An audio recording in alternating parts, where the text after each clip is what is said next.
कन्हैया जी को जब नंद यशोदा के वहां ही जाना था तो क्यों देवकी वसुदेव के वहां जन्म लिया, वहीं जन्म ले लेते, क्यों लिया? तो इसके दो कारण हैं। नंद बाबा और यशोदा जी पहले ब्रह्मा जी के वहां सेवा करते थे, है ना। ब्रह्मा जी की तपस्या करके उन्होंने वरदान मांगा था, देवकी और वसुदेव ने तो पहले मांग लिया था। उन्होंने वरदान मांगा कि मैं आपको ठाकुर जी को अपने पुत्र के रूप में पाना चाहता हूं। बोले वो तो संभव नहीं है, लेकिन आपको कुछ दिनों तक सुख प्रदान करने के लिए आएंगे। एक कारण ये है। दूसरा कारण ये है कि 80 साल हो गया जब नंद बाबा के वहां कोई लल्ला नहीं भया, तो किसी ने कहा कि आप अपने गुरु के पास में जाओ। कहां जाओ?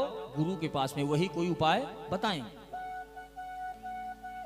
वासुदेव जी के गुरु हैं, नंद बाबा के गुरु हैं सांडिल्य जी, सांडिल्य मुनि उनके गुरु हैं। उनके पास जाते हैं, गुरुदेव के चरणों की वंदना करी, अर्घपात दिया और कहा भगवान मेरे बाद आपके श्री चरणों में वंदन करने वाला इस कुल में कोई नहीं है, आप कृपा करके कुछ ऐसा उपाय कीजिए कि हमारा वंश आगे बढ़ सके।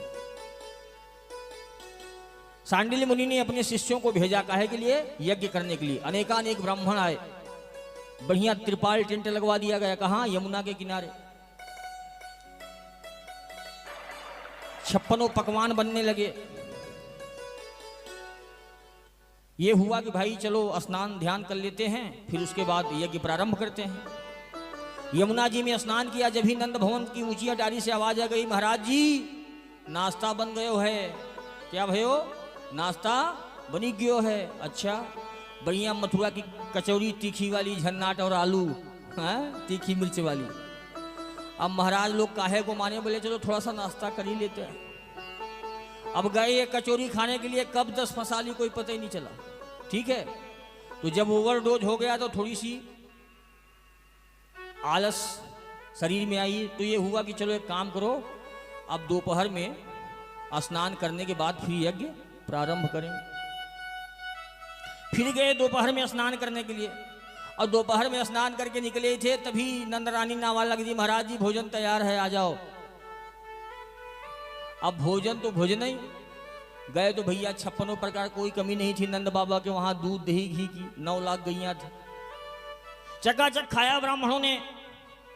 और फिर जब ओवरडोज हो गया तो दोपहर की नींद सताने लगी। दोपहर की नींद सताने लगी तो उन्होंने कहा, बोले एक काम करो, अब यज्ञ शाम को करेंगे, पहले थोड़ा सा आराम कर लिया जाए, शाम को इत्मीनान से करेंगे। शाम को फिर जब त्रिकाल संध्या में स्नान करने के लिए गए तो फिर से वही सीन हो गया। ऐसे करते करते 6 महीने निकल गए। कितने? लेकिन यज्ञ प्रारंभ नहीं हो पाया। खाए सो जाए, खाए सो जाए। प्यारों, लेकिन एक चीज थी, क्या? जितनी बारों खा के अपना पेट सहलाते थे ना पंडित जी, वो बड़ा आशीर्वाद देते थे। क्या? कि आपके वहां भगवान से एक नीलमणि सुलल्ला है हुए, और वही ब्राह्मणों का आशीर्वाद फलीभूत हुआ कि कन्हैया जी जन्म तो वहां लिए, कहां? देवकी वसुदेव के वहां, लेकिन आकर के आज नंद भवन में खेल रहे हैं। प्रेम से बोलिए विप्रदेव भगवान की जय हो। मैं आप लोगों को अभी बता रहा था कि हमारे ठाकुर जी की 2 पत्नियां हैं। कितनी? 2। एक का नाम है रमा और दूसरी का नाम है क्षमा, अर्थात धरती मैया।